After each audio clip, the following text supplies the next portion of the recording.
I'm the living example of what the worst case scenario could be. Worse than that, I would be dead. 37-year-old Montrealer Giuliano Biagioni had a near-death experience with COVID-19 in the first wave.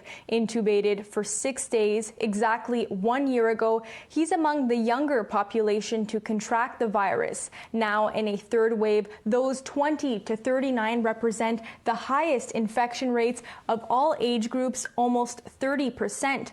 ICU physicians say more and more of those young people are now hospitalized. This after a 16-year-old died in the province just days ago. We see people without any condition, premorbid condition, who are not obese, who are young, who are athletic, not necessarily always admitted to ICU, but sick enough to be able to to be obliged to be in bed on oxygen and feel short of breath and feel petrified. Doctors around Montreal reporting a drop in the average age of those hospitalized from the virus by at least 10 to 15 years. More 30 to 40-year-olds showing up without any previous medical history, blaming the more transmissible variants, and a 47% increase in cases in 1 week among the 18 to 39 age group. The province with over 13,000 confirmed variant cases, and Montreal accounting for over 4,000 of those. We should not let our guards down. On Wednesday, Montreal's Saint-Justine Hospital confirmed a 16-year-old died of COVID-19 complications there, becoming the virus's youngest fatality in Quebec.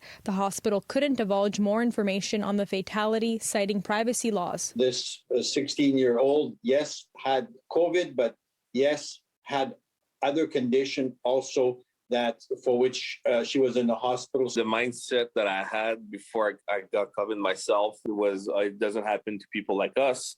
It's only older people that are sick. Early on in the pandemic, Giuliano learned young people who are relatively healthy can get really sick. He spent weeks recovering from pneumonia and blood clots in his lungs after his intubation. I'm still having issues with my lungs, still have a lot of trouble breathing. A year later, he says it's those in his age group now most affected by variants that seem to be most reckless. Some of them are not really careful still. I know people that do parties and that meet each other.